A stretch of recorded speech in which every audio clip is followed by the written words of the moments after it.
EVO. Welcome back to The Devil Within. This is episode 2 of our Denver Confidential series, in honor of CrimeCon 2025 in the great city of Denver, Colorado. If you're going to be there, it's September 5th through the 7th. Come check out the world premiere of my show, Let the Devil In. Stop by the MGM Plus booth and, say hey. I'd love to meet you. Until then, on with the show.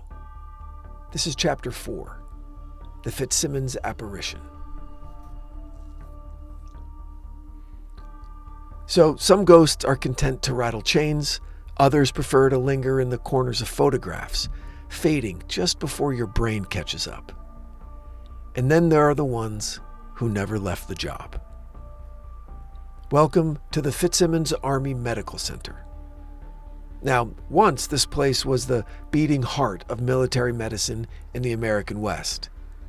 But now, decades later, it's just a quiet stretch of government offices and medical campuses, and they're all stitched together with sidewalks that never quite match, and architecture that's always just a little out of step with itself. But Fitzsimons wasn't always this tame. Back in the 1940s, it was a bustling Army hospital with the grim honor of treating the worst of the worst injuries from both the Pacific and the European theaters. Amputations, gas burns, shell shock, and in one wing, a long-forgotten isolation ward, known, charmingly, as the Last Stop. Now, they didn't put that name on any map, and you only ever heard it whispered in the mess hall or maybe muttered by an orderly too tired to lie anymore. It was where they sent the ones they couldn't help. And that's where the haunting begins. So the story goes like this. In 1943, a nurse named Agnes, last name redacted, naturally, Agnes worked night shifts in the isolation ward. And her co-workers said she had a habit of humming old Appalachian lullabies, even when no one else was around.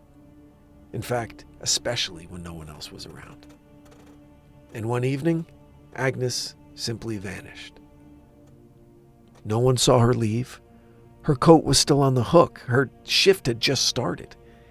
And the only clue was a trail of bloody footprints leading from the ward to the old elevator. And it wasn't from a patient because everybody was accounted for. And it wasn't from Agnes because her shoes were found neatly placed right beneath her locker. It was as if she'd simply stepped out of them and disappeared. Now, that old elevator, it hasn't worked since. And every attempt to repair it ends in failure, often electrical and sometimes violent failure. One mechanic said he saw something in the shaft. He refused to elaborate and put in for a transfer the next day. And yet, people still hear the humming, late at night, in the lowest levels of the complex. Sometimes coming from behind locked doors, sometimes from empty hallways, but always the same lullaby. All the pretty little horses. But Agnes isn't the only ghost wandering these halls. Several former patients, now elderly, have come back in recent years, driven either by nostalgia or guilt, probably some complicated cocktail of the two.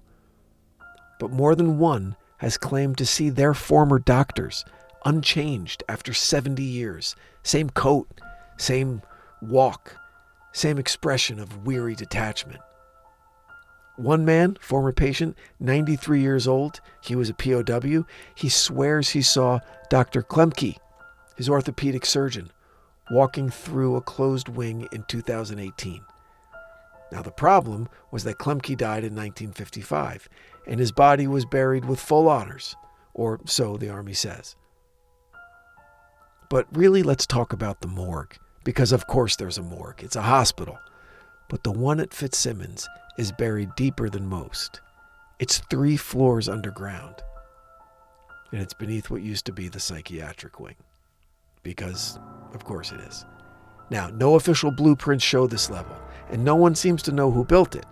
But it's there. And if you believe the urban legends, and sometimes I do, sometimes I don't, but this one I do, then the morgue is still active. Because recent security footage, has shown doors opening by themselves. Equipment that was decommissioned in the 1970s powers on for no reason. A refrigerator unit, unplugged for decades, once registered a sudden drop to 36 degrees during a full moon. Really. It stayed that way for 12 minutes, then it climbed back up to ambient temperature. Like, nothing happened. What makes Fitzsimons different from your average haunted asylum or abandoned hospital is that it's not abandoned. Not entirely.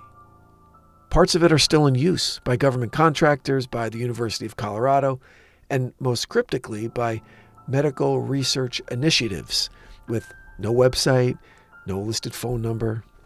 The kind of initiatives that require badge access and biometric scans, and the occasional black SUV parked overnight in the parking lot. I'm not saying it's a cover-up. I'm saying they paved over something old and sacred and sick, and they expected it to behave, and it hasn't. A nurse hums lullabies in the dark? A doctor who should be boned still makes his rounds? Come on. And somewhere deep below Denver, there's a room colder than death waiting to be noticed again. So if you're ever in Aurora and someone offers you a tour of the old hospital wings, say thank you politely and then keep walking. This is Chapter 5, The Demon of River North. Some stories begin with a haunting. Others begin with a crime. This one starts with kombucha and it ends in hell. Welcome to River North. RiNo, if you're trying to sell a condo there. It's the kind of Denver neighborhood where old warehouses have been gutted, painted in murals, and reborn as craft coffee joints and open concept breweries. A place where you can buy a $12 IPA made with basil foam, served on a plank of reclaimed wood while sitting in a building that once processed livestock. Which is a detail that doesn't seem to bother anyone, by the way. But River North was not always a riverside yuppie paradise. Long before the breweries, it was home to stockyards and slaughterhouses.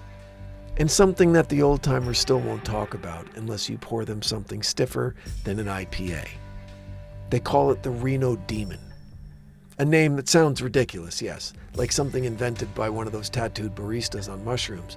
But the people who lived there in the 60s and 70s, before it was trendy, before the gentrification, before the murals, they say there was something wrong with the ground itself and the bodies that were buried in it. The story goes that one winter in 1967, the snow didn't melt. And not just in one spot. A 6-block stretch of industrial land stayed frozen for 119 days. Dogs wouldn't walk over it, birds wouldn't land on it. And anyone who tried to dig into it, contractors or electricians or city workers, either quit or got sick. 2 men developed what was later described as sudden onset catatonia, a phrase that doesn't appear in any modern medical journal. The only thing unearthed during those 119 days was a stone slab, rough-hewn, unmarked, but warm to the touch. The slab was moved to a municipal storage facility. 6 days later, the facility burned down, and no cause was ever found. Insurance called it an act of God. The area was eventually developed, of course, because no city planner has ever let a little thing like paranormal dread get in the way of mixed-use zoning. Fast forward to the early 2000s, and suddenly RiNo's the next big thing. Cafes sprout like weeds, breweries every other corner, murals of endangered frogs painted on the sides of hookah lounges. But strange things kept happening. A barista at an out-defunct espresso bar swears he saw a man walk out of the wall one morning before opening. Not through a door, through the wall. He said the man was soaking wet as if he'd just gotten out of the shower, but it hadn't been raining there, not in weeks. Another witness, a real estate agent, claimed a potential buyer ran screaming from a newly converted loft after hearing what she described as something growling from the sink. And she never came back. The unit was relisted, quietly. Then there was the brewery. It was called the Red Ember, housed in one of those original 19th century meatpacking plants. Beautiful space, exposed brick, skeletons in the concrete. During its 2-year run, 5 employees quit, citing intolerable whispering. 3 experienced severe night terrors, and 1 was institutionalized. The most famous incident involved the head brewer, who carved the phrase, "I've seen its eyes," into the back of a fermentation tank before he disappeared. He was found 4 days later, naked, dehydrated, and hiding in a drainage culvert near the Platte River. His only comment to police, "It wasn't a hallucination." So the brewery closed, the building was sold. It's now a boutique kombucha shop with a minimalist aesthetic and a deeply unsettling echo. If you stand in the back room near the old freight elevator and whisper anything, your name, your order, the phrase, "I've seen its eyes," it'll be repeated. Not immediately, not loudly, but whispered back by something that isn't you. Is this all urban legend? Possibly. Is it all marketing? Maybe. But let's consider something a little older. Native tribes in the region avoided the River North Corridor long before it was called anything.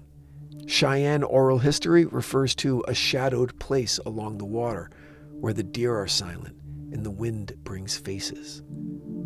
A place of sacrifice, a place of blood, of those who walk backward. No murals mention this part, of course. It doesn't pair well with the artisanal mustard. So what is the RiNo demon?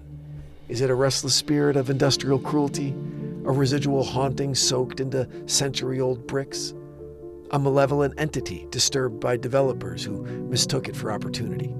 Or is it simply the price of ignoring what came before?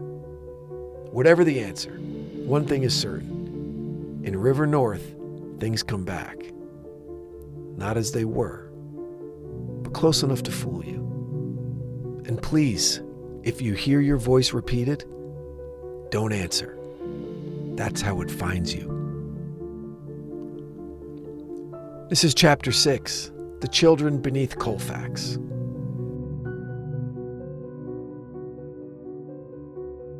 Colfax Avenue has always been a mess. Depending on who you ask, it's either the longest continuous street in America or just a 26-mile artery of neon-lit weirdness that slices Denver right in half. At one end, you've got strip clubs with names like the Sahara. At the other, a pawn shop where you can buy a used trumpet and a samurai sword. It is, without exaggeration, the most haunted stretch of asphalt west of the Mississippi. Which brings us to the children. Because while Colfax has seen its share of human tragedies, drugs and violence and broken families, some say the deepest scars are beneath it. Literally beneath it. In the early 1900s, Denver, like many booming American cities, had a problem. Orphans, or more precisely, children no one wanted to claim. Kids who aged out of foster homes, kids whose parents died from tuberculosis, any kid who simply vanished into the bureaucracy. The city of Denver's solution was a network of informal shelters, many of which were built into basements and sublevels beneath the Colfax corridor. These weren't homes, mind you. They were holding cells, concrete bunkers with cots and bars, out of sight and very much out of mind. The most infamous was called St. Erasmus House. Operated by a local Catholic diocese, St. Erasmus began as a mission for wayward boys and evolved into something far darker. According to Denver Post archives, at least 12 children died there between 1908 and 1919 of illness, neglect, and in at least one case, starvation. But here's where things get strange. The building that once housed St. Erasmus was eventually demolished, and in its place was a parking lot. But construction workers reported something was off. Tools went missing, machinery malfunctioned, and one foreman claimed to see, quote, a line of barefoot children walking across the lot in the early morning fog. Now, he was alone at the time, but the pavement cracked and warped within weeks of being poured. Crews were brought back in to level it 3 separate times. One of the original blueprints, recovered from city archives, had this note scrawled in pencil across the foundation section. It read, quote, leave the south wall untouched. That's where they kept them. Now, of course, we all love a good ghost story, especially one that wraps civic failure in Gothic mystique. But in this case, the stories kept piling up.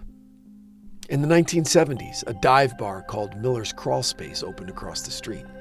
Yes, the name alone should have raised red flags, but regulars reported cold drafts blowing up from the floorboards, voices, high-pitched sing-song voices, echoing from the bathroom stalls. One bartender quit after allegedly seeing handprints form in the dust on the mirror while she was cleaning it. Then there's the bus driver. In 1993, RTD Route 15, which runs along the Colfax corridor, hit a patch of road so cold it cracked the axle of a city bus on a 72-degree beautiful spring day. The driver, a man named Greg, swore the road looked like it was sweating. He later claimed that just before the bus stalled, he saw 3 kids in the median, motionless and staring. No one else saw them, but again, no one else was there. The footage from the dash cam was erased. According to the RTD tech, it was magnetized. So today, Colfax is still weird. It's still pulsing with late-night energy. But under the murals, under the dive bars and dispensaries and vape lounges, there's something else.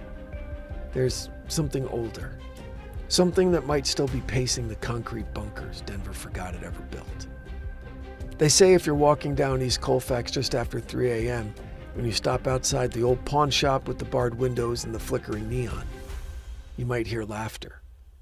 Faint, childlike laughter coming from the storm drain. Don't look.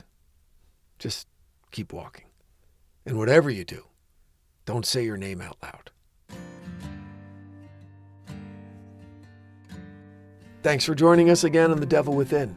If this story gave you pause or made you think twice about your next midnight walk, leave us a 5-star review on Apple or Spotify or wherever you get your podcasts. And please follow us on Instagram at The Devil Within Pod for more twisted tales from the margins. And if you have your own story you'd like to share, email me at info@evocreative.com. I'd love to hear from you. And with that, we wrap our journey through the paranormal underbelly of Denver. But don't worry, evil doesn't honor city limits. We'll be back.